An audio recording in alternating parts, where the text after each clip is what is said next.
Hello mga kahansam, itong sasakyan na ito sa kaibigan natin si Pat Nario. Nagpunta lang siya dito para sa leak ng power steering, pero kahapon ni road test ko, nakita ko na hindi maganda ang kanyang alignment. Sabi niya marami na raw siyang pinagdalhan na mekaniko hindi mag-fix yung alignment. Sabi ko naman, subukan natin.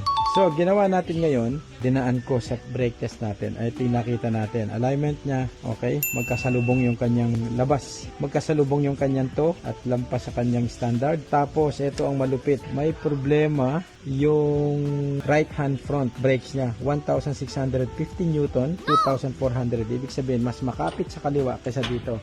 Nung tingnan natin, may mga spot na tumatalab yung preno. So ibig sabihin wala na ho siyang preno. Ibig sabihin accurate pala talaga to. Hindi alam ng customer na yung preno niya ubos na. Tingnan mo yan, may anak pa siyang sinasakay niya. Kaya wow, wala na akong mahihiling pa talaga dito. Mamaya testing nili natin. Ibig sabihin ilulubricate lang natin yung kanyang piston dito kasi sobrang labas na, kaya wala nang pressure masyado sa naname-measure. Kasi naka-ano na lahat naka-extend na. Kailangan palitan ng brake pad, palitan ng brake disc. You should be here.